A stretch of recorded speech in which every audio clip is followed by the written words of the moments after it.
నెల్లూరు జిల్లా వాసుల పోరాటం ఫలించింది. గత ప్రభుత్వ నిర్ణయంతో తిరుపతి జిల్లాలో చేరిన రాపూరు, సైదాపురం, కలువాయి మండలాలను తిరిగి నెల్లూరు జిల్లాలోనే కొనసాగిస్తూ కూటమి ప్రభుత్వం ఉత్తర్వులు జారీ చేసింది.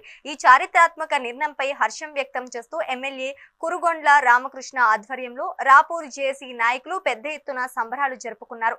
సీఎం చంద్రబాబు, మంత్రి లోకేష్, డిప్యూటీ సీఎం పవన్ కళ్యాణ్ చిత్రపటాలకు పాలాభిషేకం చేశారు. ప్రజల అభిష్టానానికి అనుగుణంగా నిర్ణయం తీసుకున్న ప్రభుత్వానికి కృతజ్ఞతలు తెలుపుతూ జేఏసీ నాయకులు తమ దీక్షను విరమించారు.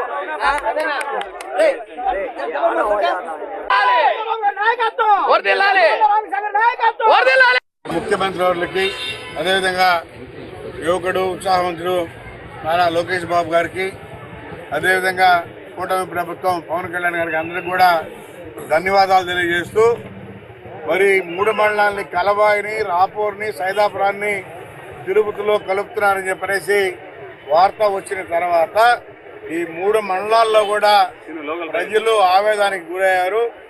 దీన్ని 22వ తారీఖున ముఖ్యమంత్రి వాళ్ళకి లెటర్ ఇచ్చి ఈ మూడు మండలాల్ని నెల్లూరులో ఉంచాలి సార్ అని చెప్పనేసి కూడా ముఖ్యమంత్రికి చెప్పడం జరిగింది. దాన్ని ఆయన ఈరోజు ఈ మూడింటికి కూడా ఈ మూడు మండలాలను నెల్లూరులో ఉంచిన దానికి ఆయనకి శుభాకాంక్షలు తెలియజేస్తూ ఎప్పుడు కూడా ఈ మూడు మండలాల ప్రజలు ముఖ్యమంత్రికి నారా చంద్రబాబు నాయుడికి, లోకేష్ బాబుకి రుణపడి ఉండాలని చెప్పని కూడా తెలియజేస్తారు.